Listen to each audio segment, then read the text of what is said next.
olha para você o que você era ontem, antes de aceitar Jesus. Que para você estar aqui hoje é porque alguém um dia falou do amor de Jesus para você. Então não perca tempo, não questiona, não murmura o que está acontecendo na vida do A, na vida do B. Fala do amor de Jesus, que Ele é bom e o diabo não presta. Amém? Eu quero meditar na amada igreja.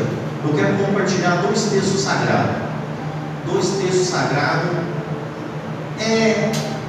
Olhando assim, é a mesma situação, mas no final teve um resultado diferente. Olhando a situação do texto que nós vamos ler, parece igual, mas lá no final teve duas situações diferentes. Amém? Eu convido a amada igreja a abrir a sua Bíblia no primeiro livro do profeta Samuel, capítulo 7.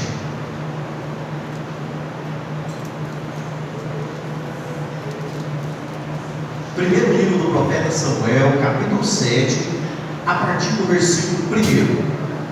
E para a gente poder ganhar tempo, depois você pode abrir no segundo livro de Samuel, capítulo 6. Primeiro livro do profeta Samuel, capítulo 7, a partir do versículo 1. Quem não encontrou, diga amém. Amém. Eu vou esperar. Não, você já encontrar. Amém. Amém. Glória a Deus. Então vamos lá, nós fazemos uma só leitura. Olha só o que a palavra de Deus diz. Então vieram os homens de Kiriat Jearim e levaram a arca do Senhor à casa de quem? Abinadab. A casa de quem? Abinadab. No monteiro, e consagraram Eleazar, seu filho, para que guardasse a arca do Senhor. Sucedeu o que? Desde aquele dia, a arca ficou em Kiriat Jearim, e tantos dias se passaram que chegaram a quantos dias? 20 anos. 20 anos, a toda a casa de Israel dirigia lamentações ao Senhor. Para frasar esse texto, o segundo livro do profeta Samuel, capítulo 6, versículo 10 e 11. Olha o que a palavra de Deus diz. Não quis Davi retirar para junto de si a arca do Senhor, para a casa de Davi, mas fez levar à casa de quem? De Obed-edom, o geteu. Ficou a arca do Senhor em casa de Obed-edom quanto tempo? 3 meses. 3 vezes. E o Senhor o abençoou e toda a sua casa. Amém? Podem sentar em nome de Jesus. Como eu disse, nós temos dois textos sagrados na palavra de Deus. Ambos são as mesmas situações, mas no final um resultado diferente. Todo mundo aqui conhece, conhecendo a palavra de Deus, conhece a jornada do povo quando saiu do Egito. Quando o povo chamado de Deus, escolhido de Deus, Deus levanta Moisés para poder levar o povo à terra de Canaã. No caminho, Deus fala para Moisés. No caminho à terra prometida, Deus fala com Moisés no Monte Sinai e fala para Moisés, dá instruções para Moisés, dirigia Moisés, aquele povo, mas o povo estava disperso. Nós precisamos de direção, nós precisamos de uma pessoa que para nos orientar, para nos conduzir. Por isso que nós somos ovelha, e uma boa ovelha ouve a voz do seu pastor. Ovelha que não ouve a voz do seu pastor não é ovelha, é bode, e bode só dá cabeçada. Amém? Então Deus dá direção, Deus lá no Monte Sinai entrega para Moisés as direções, as diretrizes para seguir.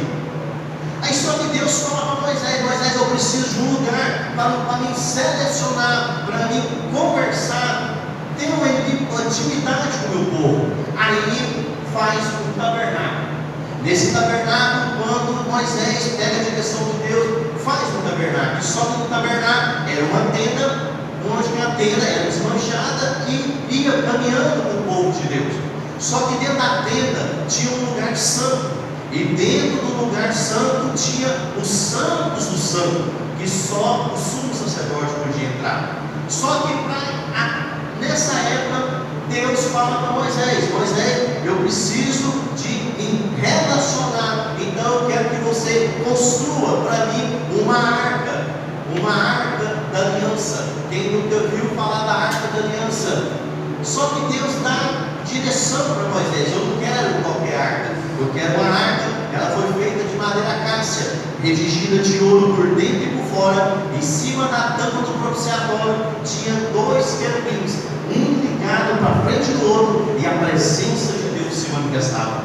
Só que dentro da arca da aliança, tinha 3 algo poderoso dentro. Primeiro, o maná, a vara de Arão e as leis do Senhor. A arca da aliança era um utensílio sagrado da religião judaica. O povo de Deus ia guerrear, aonde que eles iam, levava a arca da aliança. Aonde que eles iam batalhar, levar a arca da aliança. E nessa época tinha um sumo sacerdote chamado Eli. Eli era o sumo sacerdote, tomava conta do templo. Só que ele tinha 2 filhos. 2 filhos que não era fogo e cheiro da linguagem popular, ou filho infinito. Estava na casa de Deus, trabalhava na casa de Deus, só que fazia algo detestáveis nos olhos de Deus. Ele estava na casa de Deus, ele era sumo sacerdote, mas muitas das vezes passava olho grosso no que os filhos faziam. Você que é pai, você que é mãe, meu filho nasceu, eu vou levar para a igreja, eu vou apresentar. Você apresenta, a igreja, o pastor apresenta, mas a obrigação de cuidar é o pai e a sua mãe. É o pai e a mãe, não é a igreja. A igreja ensina, a igreja conduz, a igreja orienta, mas a obrigação é sua, pai e mãe. Não joga a obrigação de educar, de cuidar do seu filho para o pastor, para a igreja, não. Por isso que nós temos aqui, nós temos uma igreja, temos pastor para nos orientar, para nos conduzir. Não deixa, não passa, não fica, não faz vista grossa para o que os seus filhos estão fazendo. E ele sabia o que estava fazendo. Aí certa vez eles vão guerrear. O que eles levam? A arca da aliança. Aí Deus, irmão, Deus é tão maravilhoso, ele vai dando assim, ó, é igual pescar, ele vai soltando a linha, vê até onde meu filho vai, até onde meu filho vai, pensar que não é puxa. Deus, ele só repara até onde que meu filho vai. Ele cansou, Deus cansou, não, basta, cansa de brincar com a minha presença.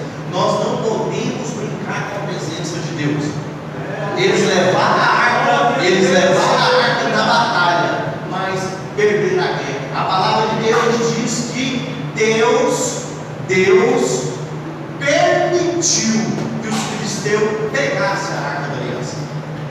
Deus permitiu. Às vezes tem coisa que acontece também na sua vida, às vezes a gente culpa até o diabo. É coisa do capeta, não, o diabo está até tirando o inferno. E às vezes não.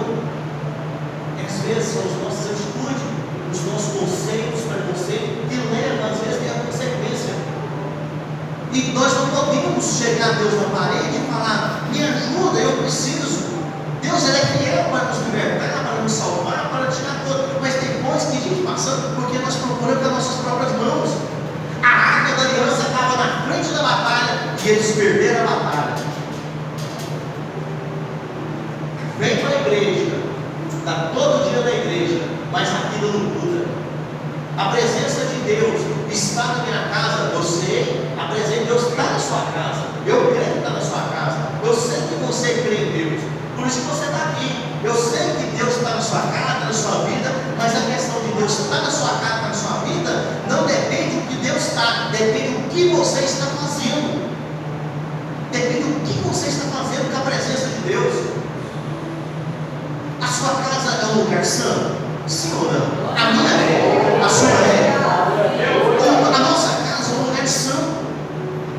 Eu costumo dizer, existe 2 lugares que você tem que ter paz. Primeiro lugar é na igreja. Segundo, a sua casa. Agora, Deus está, mas Deus manifestar depende de você. Porque vai indo, não, eu vou, não, eu vou, já viu, não, eu vou. Nós estamos no tempo da graça. Qualquer coisa você chega, peço perdão, Deus perdoa. Deus perdoa. Mas cuidado, que as consequência que vem na minha e na sua vida de brincar com a presença de Deus. A arca da aliança é tirada do povo de Deus, levado para o acampamento dos filisteus, pastor Márcio. Quando chega no acampamento dos filisteus, ele coloca a arca da aliança perto do Deus dele.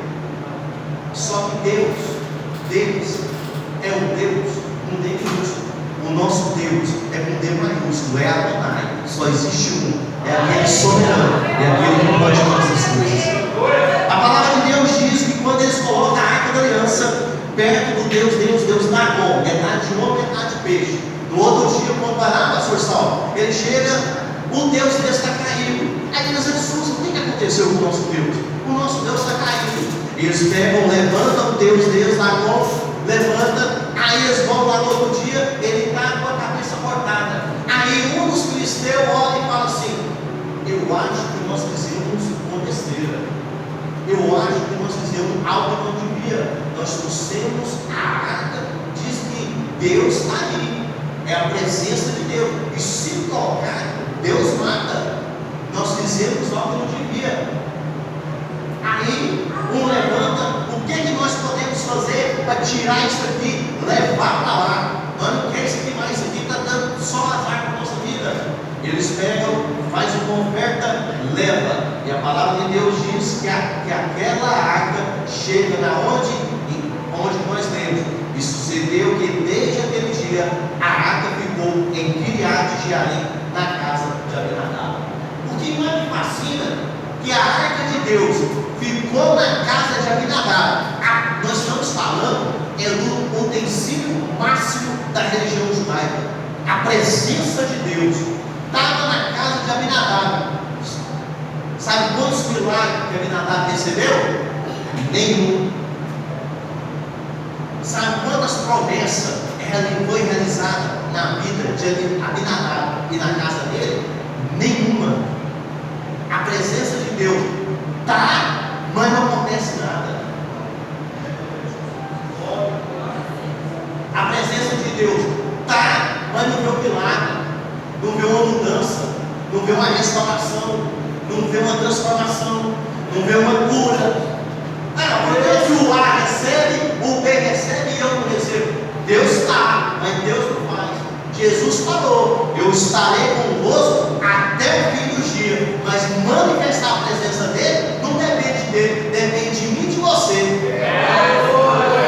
Às vezes chegamos na casa de Deus, irmão, nós nem tem reverência de dobrar o joelho e dizer: Senhor, eu sei que sou pecador, me perdoa. Às vezes nós chegamos na casa de meu querido, minha querida, nós só estamos aqui, não é porque nós somos bons, bom é Deus. É isso que nós precisamos, como servo do Senhor, de ter a consciência e a convicção que você não pode, você não faz, você não consegue, se Deus não tiver na minha e na sua vida. Nós não conseguimos. Nós só fazemos algo, irmão, só nós alcançamos algo se Deus estiver no centro da vontade da minha e da sua vida. Deus, Ele é fiel. Deus, Ele é fiel para cumprir, mas também nós precisamos ser fiel, porque eu tenho certeza que ninguém aqui saiu da sua casa para perder tempo aqui. Eu tenho certeza. Ah, não, eu tenho que ir, porque senão o pastor Priscila vai me ligar se eu não for para a igreja. Eu tenho que ir, porque se eu não for, o pastor Márcio vai me ligar. Não, querido. Eu tenho certeza que nós viemos aqui com o propósito de receber algo poderoso da mão de Deus. Do jeito que eu e você, nós viemos aqui com o propósito de receber algo da mão de Deus. Deus também quer receber algo de você. É isso que nós precisamos. E nessa época tinha um rei. O rei era Saul, desviado. Quando Saul vai para a batalha, morre. Quem assume? Davi.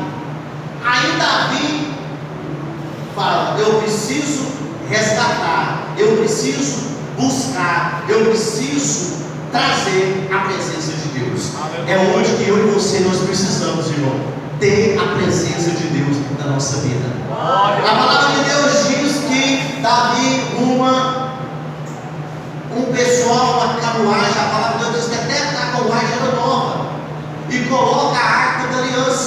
cima da carruagem.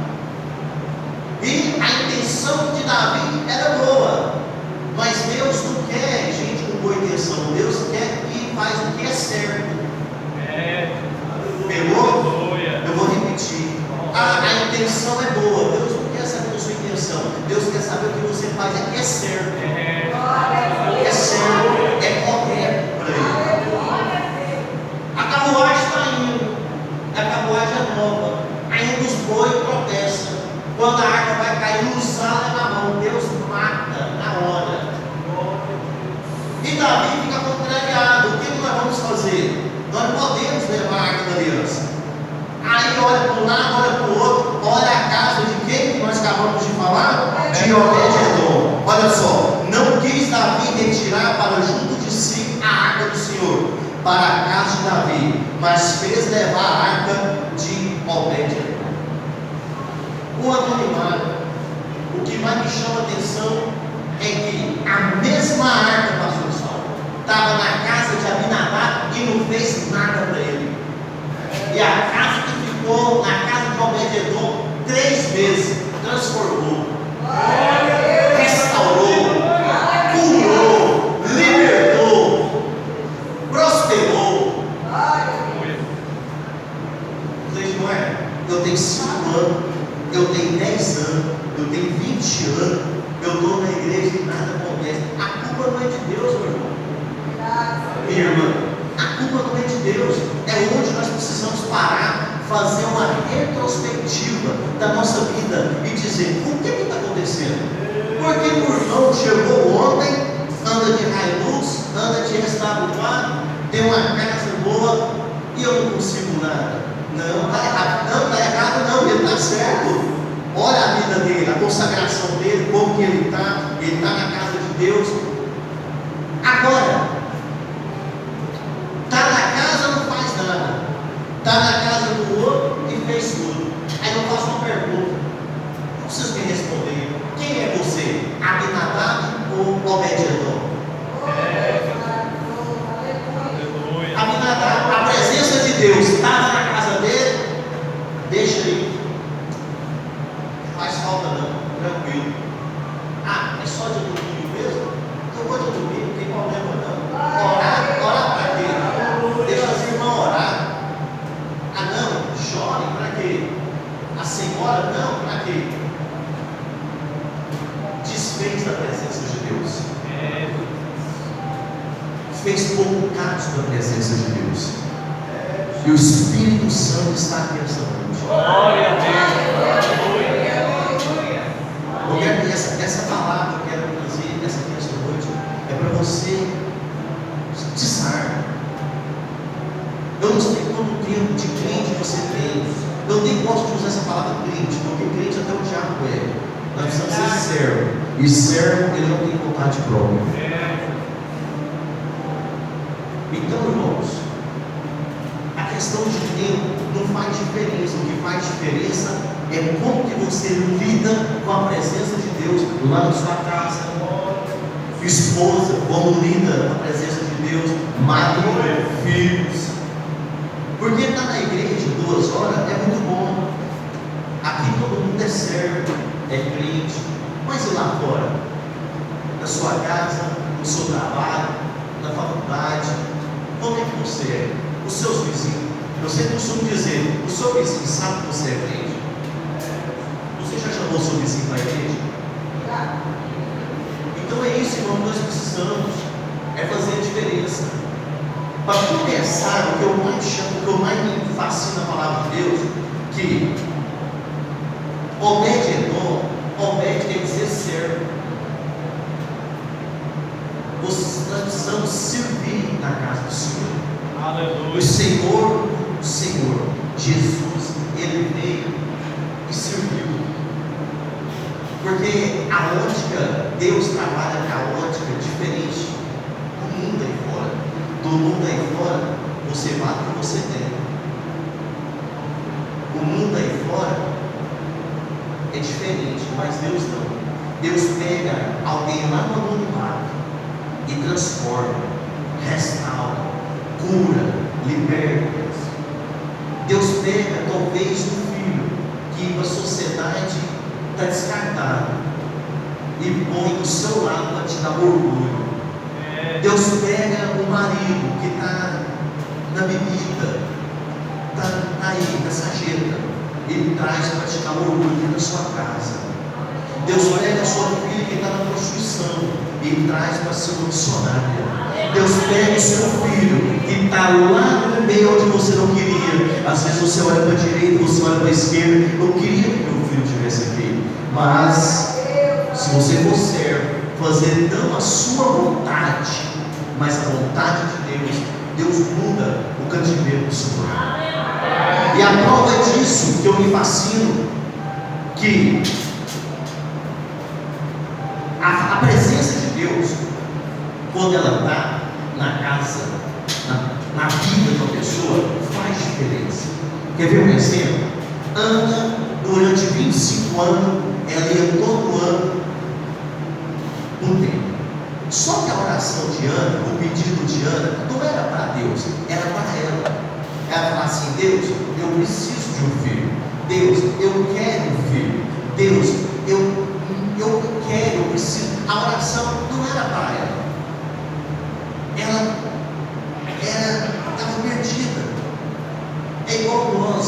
Às vezes nós chegamos: Deus, eu quero, eu necessito, eu preciso. E nós queremos a bênção para ontem. Isso é normal do ser humano, isso é normal do ser humano. Só que não é do nosso jeito, não é do nosso tempo, é o tempo de Deus. É o tempo de Deus. Mas no dia que Ana entrou, chegou lá no templo, e ela fez uma oração diferente. Porque a palavra de Deus diz que nós não recebemos porque não sabemos pedir. O dia que ela chegou e falou assim: Senhor, em primeiro lugar, ela reconheceu que Deus é Senhor na vida dela. Ela disse: ó, Senhor, se tu me der um filho, eu te devolvo. Às vezes nós temos fé só para pedir, e às vezes nós não temos fé para devolver aquele voto que nós fizemos com Deus. Mas quando ela fez essa oração, Deus abriu a mata dela. E quando a Bíblia diz que quando o menino desmamou, ela levou lá no templo e entregou. Ninguém é obrigado a fazer o voto, se você faz o voto. Deus, ele é fiel. Anda 25 anos, entrar e sair da mesma forma. O culto não era para Deus, o culto era para ela. Mas a partir do momento que ela mudou o jeito de pedir, irmão, Deus, ele é pai. Eu sou pai. Hoje eu posso falar com a mulher, eu tenho 2 crianças. Se meu filho pedir um pão, eu vou dar uma pedra para ele. Então, Deus, ele é pai, ele quer te abençoar. Ele quer abrir as comportas do céu, da sua casa, da sua vida, da sua empresa, da vida do seu casamento, aonde você estiver. Mas pai também é justo. Então está perto de ganhar uma bênção. Quando o Pedro Samuel pisa na bola, eu retrocedo. Vai demorar mais um dia. Estava perto de ganhar a bênção, mas desobedeceu. Eu deixei de ser pai? Não. Deus deixou de ser nosso pai? Não. Deixou de ser misericordioso? Não. Mas ele é justo. A Bíblia Sagrada é o manual para a gente chegar no céu. Olha só, o outro exemplo. Em Lucas capítulo 7, a partir do versículo 36, a palavra de Deus diz que tem um fariseu por nome de Simão. Simão, ele chama Jesus um culto bem próximo da casa dele. E Simão, querendo conhecer que Jesus é mesmo o Messias, é o profeta, e ele chama. Só que naquela época era normal. Hoje a pessoa chega na sua casa, o que você faz? A paz do Senhor, meu irmão, seja bem-vindo. Só que naquela época era normal. Você dá um óleo santo, ungir uma gotinha de óleo na cabeça e lavar os pés. Isso era cultura, isso era normal. Quando Jesus chega na casa, de Simão, ele não faz isso. Jesus está na casa e não faz nada. Ele só olha de lado. Será que ele é profeta mesmo? Será que ele é mesmo? Aí de repente vê uma mulher, quebra o protocolo, faz algo que Simão fez, com um vaso valioso, já se joga no pé de Jesus. Aí ele fala: Simão, na verdade Simão fala, se esse for profeta, saberá que és uma pecadora. Só que ele não fala, ele só pensa. E Jesus, como conhecedor de todas as coisas, Jesus sabe o que você está pensando. Jesus sabe que antes de você pronunciar uma palavra, ele já sabe o que você vai falar. Não adianta, você consegue enganar o pastor, o seu esposo, a sua esposa, os seus pais, mas nós não conseguimos enganar Jesus. Ele conhece todas as coisas. Aí ele diz: Simão, viu essa mulher? Você, quando eu cheguei, você não fez nada, mas essa mulher não para de chorar nos pés, não para de enxugar os meus pés com o seu cabelo. O que Jesus fala para aquela mulher? A tua fé te salvou. Nós precisamos, irmão, nessa noite é ter atitude, sair da zona de conforto, sair, querer até duvidar. Será que essa igreja é de Deus? Será que esse homem é de Deus? Será que aqui acontece milagre? Não, Jesus ele está aqui. Jesus se manifesta. Para você estar aqui, eu tenho certeza que você já recebeu algo poderoso da mão de Deus. Você recebeu algo. Ah, mas Edmar, eu não vi algo transcendental. Quer ver o maior milagre? O maior milagre que Deus fez na sua vida, você quer ver? Me pergunta o que, Edmar? Me pergunta. Você. Você é um milagre. Você é um milagre. Você é um milagre. Aí, o que mais me chama a atenção, que Jesus está na casa de Simão e não faz nada, não conhece Deus. Ele sai dali, pastor Márcio, ele sai dali, vai na casa de quem? De Zaqueu. Ali Deus está primeiro. Zaqueu reconheceu que Jesus é o Senhor e falou: Senhor, se eu roubei, eu vou devolver 4 vezes mais, eu vou retribuir, eu vou ajudar, eu vou entregar aquilo que eu entreguei. Jesus falou: hoje entrou salvação nessa casa. A salvação vai entrar na minha casa, a salvação vai entrar na sua casa. Primeiro nós precisamos reconhecer que nós não somos nada sem o nosso Deus, nós não somos nada sem Ele. A vida de Zaqueu mudou. A vida de Zaqueu mudou para melhor. A partir do momento que nós reconhecemos, irmão, que nós não somos nada sem a presença de Deus. É isso que nós precisamos. E colocar em prática. Não adianta entrar: ah, não, foi bom, chegar lá fora, fazer do mesmo jeito que fazia. Não, não. A restauração é de dentro para fora. As pessoas precisam ver mudança. Você não precisa falar bonito, você não precisa cantar bonito, você não precisa pregar bonito. É o seu testemunho. As maiores pregações do Senhor foi individualmente. As maiores pregações do Senhor Jesus não foi para a multidão, foi para poucas pessoas. A maior pregação que Ele deu para muita gente, ele começa a dizer, ele começa a falar lá no Sermão do Monte. Aí, Senhor, o sermão do Senhor está muito forte, as pessoas estão saindo pela tangente. Aí Jesus: não quer ir também não? Vai também. Pega terceiro, Pedro. Aí Pedro: Senhor, para onde iremos nós, se tudo tem palavra de vida eterna? É só Ele, irmão. É só Ele que pode nos ajudar. É só Ele que pode nos tirar do lamaçal. Mas para isso nós precisamos, irmão, ter posição e reconhecer: Deus, Ele não vai fazer. Olha o que eu vou dizer: Deus não vai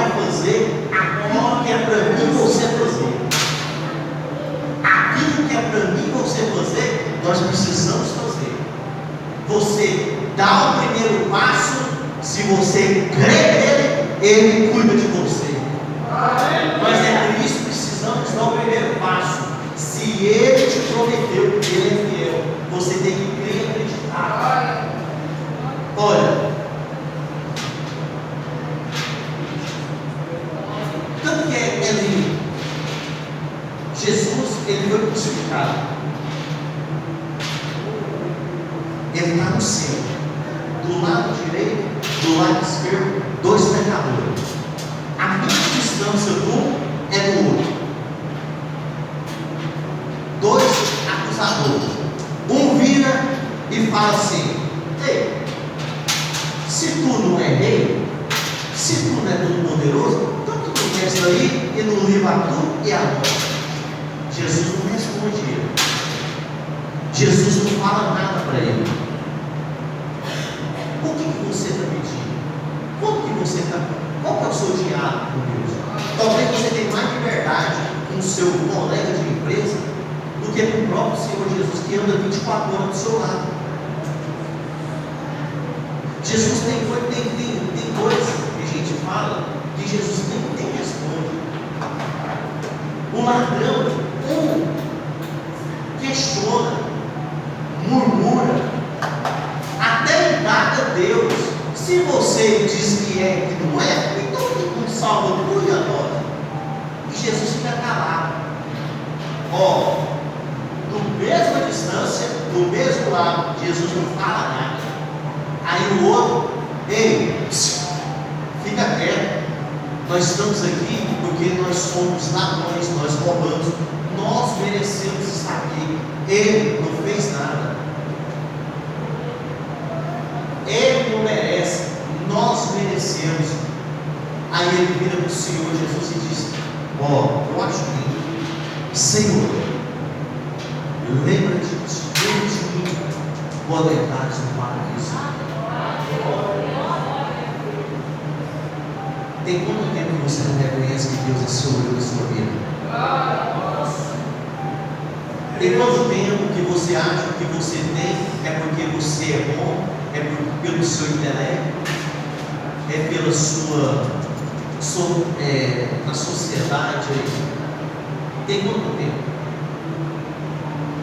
Tem quanto tempo que você olha para a direita, para a esquerda, às vezes não tem nem coragem de dizer para o seu marido, para o seu esposo, para os seus filhos: Jesus está na sua casa.